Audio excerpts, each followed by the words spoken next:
What's up guys, Xbox Tech Junkie back today with another video. Today we are finally going to talk about Halo Cryptum, the first book in not just the Forerunner saga, but the first book in our entire journey through all the Halo books. I'm so excited to talk about this book. Like I said, I haven't read it since it came out in around 2010, and so a lot of the details that I remembered were very different. There were things I didn't even remember happening, so I'm really glad I reread this book before giving you this review. I have actually recorded this video quite a couple of times. It just keeps coming out as a very insanely long video. So hopefully today's the video that you will see and we will have a more streamlined version. All right, enough of that shenanigans with the... Anyway, so Halo Cryptum came out in 2010, was written by the late and great Greg Bear, was the first book basically to prime us for Halo 4. It is also the first book, I believe, that came out during the time that 343 was taking hold of the Halo franchise. So you can expect a lot of switches in the overall theme of Halo from, when Bungie was in charge to 343. No, that's not a bag on 343. I actually enjoy Halo 343's games. Anyway, this book is really unique in that it talks more about the Forerunners. And in fact, it talks specifically about the Forerunners. The book takes place about 100,000 years ago, before the Halo rings were activated, before the Forerunners disappeared, before the Flood had complete control of the galaxy. And that's essentially what these books are talking about. Between Cryptum, Primordium, and Silentium, we will essentially see the end of the Forerunner Empire and the dawn of a new time with, the rise of humanity, the Master Chief, and all that, yada, yada, yada. Now, this book takes place along the lines of a young, basically zero-rate Forerunner known as Born Stellar makes eternal lasting. Those are very weird names. You'll get very used to how weird the naming schemes are for Forerunners. But what's also cool is that this book is retold from Born Stellar's memory. It's him telling a story sometime in the distant future. We actually don't know when he's telling this story. It could be present day, could be 20 years after the rings fired. It could be, but yeah, I don't know. We don't know when it was told. That's actually something we still don't know to this day. But it's his story of telling how he went from this adventurous and rebellious Forerunner to the Grand Didact. Now you're thinking, whoa, this is the Didact story? No, it's not. And that's what we're going to talk about today. So as I was saying, Born Stellar is this rebellious Forerunner who comes from the Builder rate in the Forerunner Empire. The Builders are essentially the ones that design and build all the great technology, the ships, the Halo rings. Just think about pretty much any kind of Forerunner object you've seen built. It was probably designed by the Builders. And we have this long line of different rates from each of the Forerunners. We have, miners, we have life shapers, warrior servants, Prometheans, all these cool stuff. And so what you need to know is that Born Stellar is a builder. He comes to Earth seeking treasure. He ends up running across two humans known as Chakas and Riser. They're basically very much hunter-gathering humans because this takes place centuries after the Forerunner-Human War, which we'll discuss a little bit later in detail, and they have been de-evolved. They're no longer this spacefaring advanced technological species. They are now... Think of it like having it to where we would have Homo sapiens and Neanderthals. Still very much humans, but different variants of humans. And think of Chakas as a normal human, just kind of looks like me and you. Whereas Riser looks more ape-like. And I'll actually show pictures right here of what everyone looks like. Now, what's cool about this story is it's not just about Born Stellar. It's about Born Stellar finding a long hidden Didact. And yes, this is the Didact we know from Halo 4. In fact, similar to Halo 4, Born Stellar finds the Didact who is already in his meditation sphere known as the Cryptum. Yeah? See what Greg Bear did there? Yeah? Okay. We find out that the Didact is in this Cryptum because long ago he once opposed the Master Builder's entire proposal for the Halo rings to basically kill all life in the galaxy. Now, the Master Builder made that plan because he saw it as the only way to protect the galaxy from the Flood. The Didact, on the other hand, wanted to turn Forerunners into basically, think of Promethean Knights, like these cybernetic organisms that can withstand the the Flood's infestation. Or he wanted to build shield worlds and protect foreigners inside of it. Not just foreigners, but all life in the galaxy, because for the Didact, his fundamental belief was our duty as caretakers of the mantle is to protect all life in the galaxy, minus the humans. But we also know that, the Didact has beef with the humans. And we learn a little bit more about why in these books and in Halo Epitaph. That's besides the point, getting off topic. Bornsteller eventually awakens the Didact from his long exile. Upon awakening, he's a little bit more angrier at Bornsteller, but then kind of sees this as an opportunity and possibly a plan from his wife, the Librarian. Because you come to find out that the Librarian programmed an AI to lead Bornsteller to the Didact. She programmed the humans through Aegeus, which is like this weird mental blueprint in their head, to lead them to Bornsteller and lead him to the Didact. Like, it's this long scheming thing that the Librarian is known for.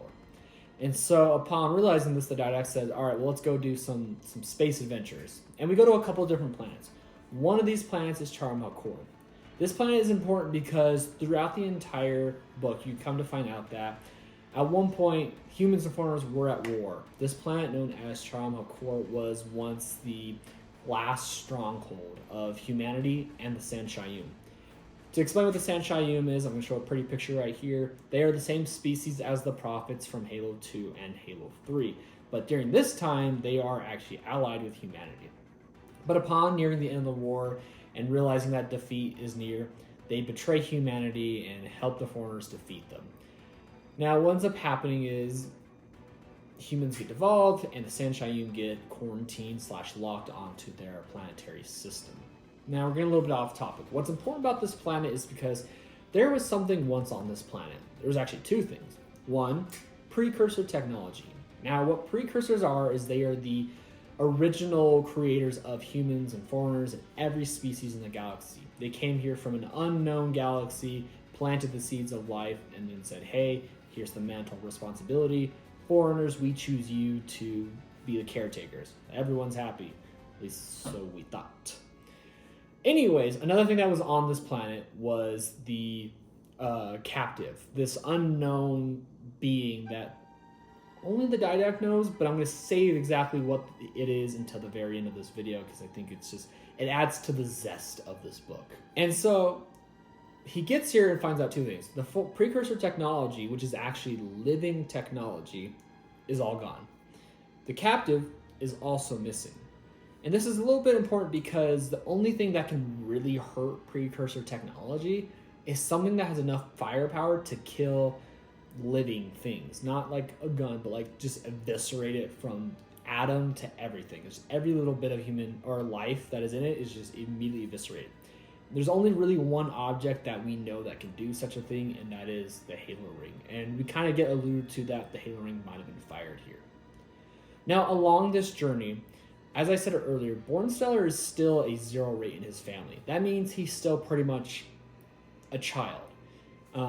And usually when they, get mutated to the next rank, I guess, so to speak, in their family line, they have to do it with their family. But in order for the Didact to really get any of this stuff done and have a very effective mission, he kind of needs Bornsteller to be mutated now. Because in order for them to work, I guess, perfectly, he kind of in a way needs another him. And so he gives what is known as a brevet mutation to Bornsteller. What this mutation ends up doing is it essentially places a copy of the Didact's essence into Bornsteller, changing his shape, changing his size, even unlocking memories that are not of his own, allowing him to unlock access to the domain, this entire wealth of knowledge that we'll get a little bit more into later. Essentially, think of him becoming an exact copy of the Didact while still being Bornsteller. Now, a little later after this, they go to another planet in order to, continue their investigation of what's going on. This planet ends up being the home planet of the Sanshayum. The planet, of course, is still very much on lockdown. And the Didact comes across one of his old friends / mentors, the Confirmer. The Confirmer is actually the one who gave the Didact his first brevet mutation. So you have this long line of mutations from the Confirmer to the Didact to Bornstellar. It's here that the Confirmer essentially betrays the Didact and calls in like the Forerunner fleet. And who ends up showing up is in fact the Master Builder, the one who wants to, use the Halo rings on the entire galaxy. He takes all of our characters captive, the humans and Didact and Bornstellar all captive. He ends up sending the humans and the Didact to an unknown location that we'll get into later. And being the fact that Bornstellar is of the Builder rate, he's akin to he's related to a very important Forerunner. So his real punishment is you're going back home where your family is disappointed in you. And, there will be disciplines for your family for your shame, so to speak. After being gone for so long, Bornstellar finally returns home to his family where, yes, in fact, his family, more or less his mom and dad, are disappointed in him. He's brought them shame to him, but he's also not really Bornstellar. There's a lot of him that is awakening, that is like the Didact's own memories and experiences. So it's very much like he's still him. He still remembers everything, but he's also partially the Didact. And so his rebelliousness is still very much alive, but it's very much more formal, I guess, and more militaristic. Like he's very much like, you are doing something and I need to know what it is. Like he's grown up. What we end up realizing is that his father was important because his father was the one that designed the Halo rings. And we end up finding out from a couple of people who were talking to his dad that 43 years ago, Charm Hakor was the first test site of a Halo ring. The Halo ring killed everything on it except for one thing, the captive. The captive was then taken by the Forerunners and put onto one of the Halo rings. We don't really know the name of the ring until way, way later, but I'm going to say it now. You probably won't understand it unless you've read one of Kelly Gay's books, I think Point of Light. The ring's name is Gyri 11, and there's a reason why it's called that, which, again, I will talk way more later. It's on this ring that they send in their most, their most advanced meta-arc Ancilla monitor known as Mendicant Bias. This is like, think of the monitors, but on steroids. He is the smartest living Ancilla ever to be designed, the most powerful. He has control of all of the Forerunner military, and he's in charge of the Halo rings. He's sent there to interrogate the captive. Now, while this is happening, something happens to where the captive, Mendicant Bias, and the Halo ring go missing.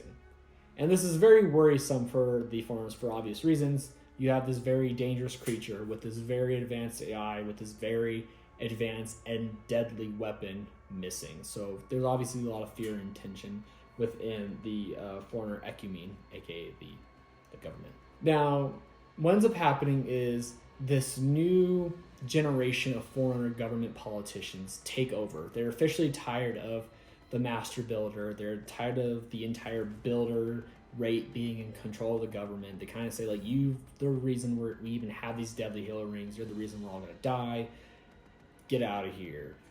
And they end up coming to Bornstellar and saying, with everything you know, everything you've experienced, you would be a great person to testify against the Master Builder. Will you come back with us to do so? So what ends up happening is Bornstellar is brought to the Ecumene to testify against the Master Builder. While this is happening, we get a little bit more information on the origins of the Flood, the origins of the Primordial, and all this kind of stuff. I'm going to talk a little bit more about that a little later, just because I feel like it deserves its own kind of discussion. So all you really need to know is that Bornstellar gets way more information. And when he gets to the Ecumene, 11 rings are parked outside of the Ecumene, the Forerunners' central homeworld. And it's here that Bornstellar begins to testify against the Didact until all of the Forerunner technology on this giant planet. It's more of a artificial planet, not like an ark, but an actual like robotic. I don't know how to explain it, but I'll show you a picture here, and you'll fully understand it a little bit more.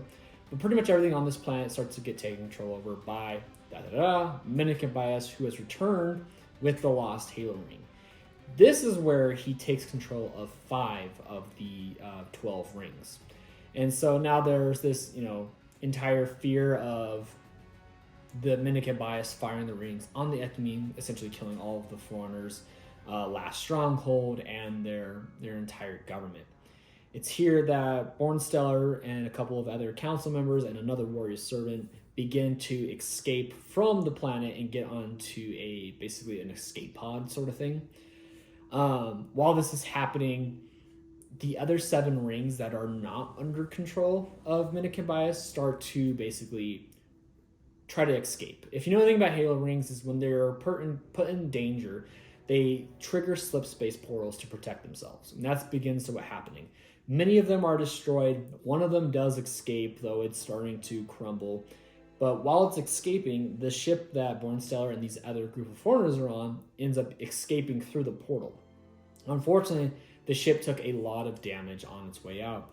And so when it exits slip space, it gets to a point where the ship is basically dead in the water, has no power. Everyone has come to the conclusion that they are more than likely going to die in this little ship. But just before all hope is lost, they see what appears to be a flower in the distance. Now, if you know of anything that's shaped like a flower in space, you might realize that that is, in fact, the Ark, the grand hub of the Halo rings, the creator of all Halo rings. I don't know, I'm going into such detail. It's here that a couple of life shaper foreigners, find the ship, get all the foreigners out, and basically nurse them back to health and save them from, death. But it's also here that Bornstellar, who now is becoming even more and more the Didact, realizes that the Librarian, the same Librarian that's in Halo 4, and is also the wife of the original Didact, is more than likely here. And he begins to have this weird, not anxiety, but when if you ever seen your lover and you kind of get that butterflies in your stomach, it's kind of like that. That's essentially what he gets. And that's weird because this isn't his wife. It is the original Didact's wife. But so much of the Didact's essence has started to become Bornstellar that he perceives himself as the Didact and he perceives her as his wife. And so you're thinking, oh man, she's going to totally reject him. You're not my husband, bro. That's not what happens. He ends up meeting her and they both embrace each other and he calls her his wife and she's like, husband, blah, blah, blah, and tells him straight up, you are the Didact now because we have zero clue what happened to the other Didact. He's probably dead, so you are the Didact now. And it's cool because it's you go from this young, adventurous foreigner to this new copy of the Didact. And it's also weird because this woman just straight up said, yep, my other husband's gone, new one here, dang. But what ends up happening after this is Bornstellar stays on the Ark for a little bit to start planning for the next steps in the war. And what's really cool here, and this is why I've kind of held off on talking about the captive, Bornstellar's memories, or aka the Didact's memories, start to awaken more and more. And one of these memories shows why the original Didact was so hell-bent on going to Trauma Core to figure out what happened to the captive. And this is because at one point, the Didact spoke with the captive. And so now Bornstellar, through the Didact's memories, is remembering this discussion.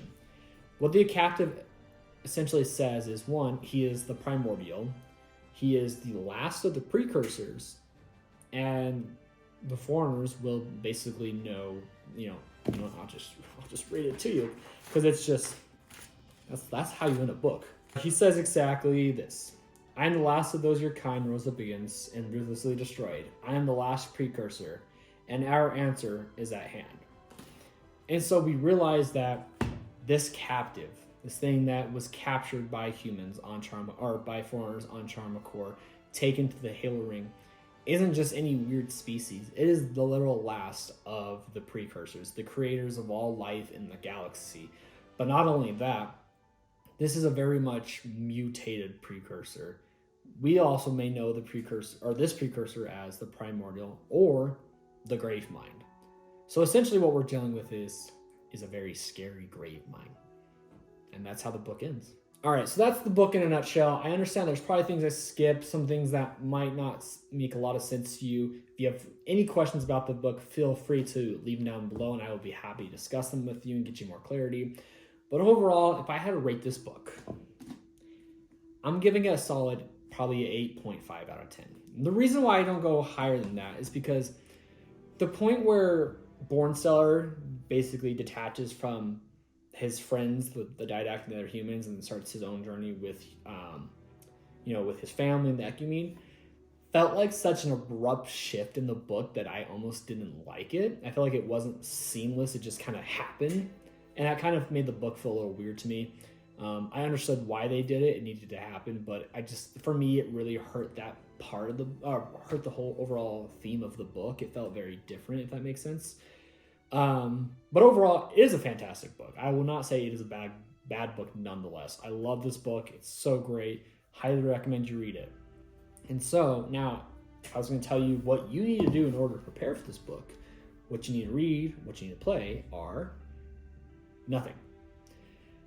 And that's pretty much true because, like I said, this is the first book that starts off at the beginning of everything, realistically. There are certain things like Halo 4 terminals, there's Halo Mythos and Halo Encyclopedia that have a little bit more context before this book, but they're not full branch stories. They will give you a little bit more, like I said, context to what's happening. So you could definitely read those to understand a little bit more about this, but you don't need it. You can definitely just kind of like read those along the way, read them after to start building more of that, like the theme of the story, but they're not necessary, and nor really any of the games. So if you're worried like I might need to play Halo 1 through 5, no, you don't really need to play any of the games. Halo 4's terminals might be good to understand a little bit more about the Didact's past when it comes to this book, but they're not necessary. All right, well, that's pretty much Halo Cryptum. Please let me know down in the comment section below what you thought of this video, what you think works, what you think needs a little bit more work on. Before I do end off this video, just a quick announcement. Halo Battleborn has been re-released. This book now houses a little bit more details. You probably saw my dog. A little bit more details about stuff I actually haven't even read about yet. So there's just extra content in here. This is an older book, but honestly, I really enjoyed this book a lot. It's a scholastic book, so it was meant as a way to bring in the younger generation into Halo. But honestly, it's a really good read. So 100% recommend reading this and picking up the newer version. You'll know it's the newer version because it has like the weird arch for the title at the top. It's not as glossy either as the original. But that's pretty much it for today's video. Thank you guys so much for watching. I'll see you in the next one.